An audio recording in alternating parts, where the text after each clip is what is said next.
جات لنا رسالة بتقول: أنا هند، عندي 50 سنة، عشت طول عمري بضحي وبس.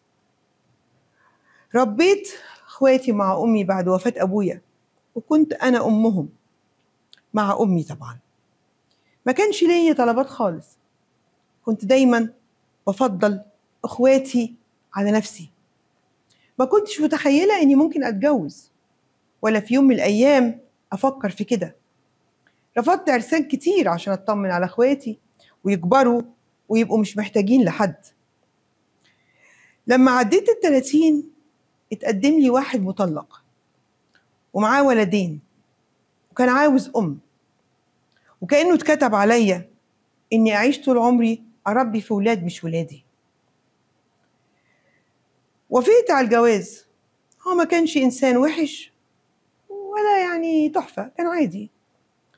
كان واضح جدا إنه متجوزني عشان أخدمه وأخدم ولاده، وهو ده اللي عايشني تعيسة.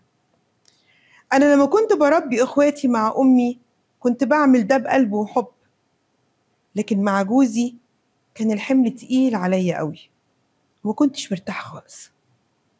اتطلقت بعد 2 جواز، وقررت إني مش هتجوز تاني.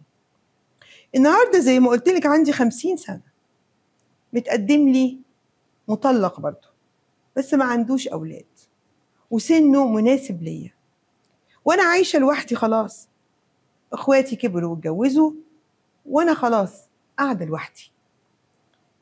أنا مرتاحة له وعايزة أتجوزه، بس خايفة من كلام الناس، خايفة يقولوا دي عندها 50 سنة وهتتجوز، وإن دي بقى الإيه، الجوازة التانية، وإنها كبرت وعقلها خف.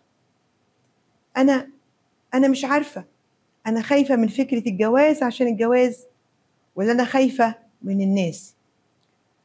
وإخواتي كل واحد له حياته، وبشوفهم مرة في الأسبوع إن شفتهم، وأمي توفت. رأيك إيه يا دكتورة أمنية؟ رأيي إن ربنا يسعدك. لا طبعا، ابدأي حياة جديدة. انتي بتحكمي على نفسك بالنهاية ليه؟ انتي ضحيتي فعلا عشان اخواتك، والمرة التانية ربنا ما أردش إن تلاقي السعادة. لا، اتجوزيه، طبعا اتجوزيه. الجواز صحبة، الجواز صحبة وقعدة حلوة وفرجة على فيلم وضحكة وتمشية في الشارع. الحاجات دي مهمة جدا، طبعا اتجوزيه. وأي حد بيحبك هيقولك اتجوزيه. ناس ايه اللي ممكن تتكلم وتعايب على الحلال، انما على الحرام ما بيتكلموش. محدش بيحرم اللي ربنا حلله. ألف مبروك مقدما.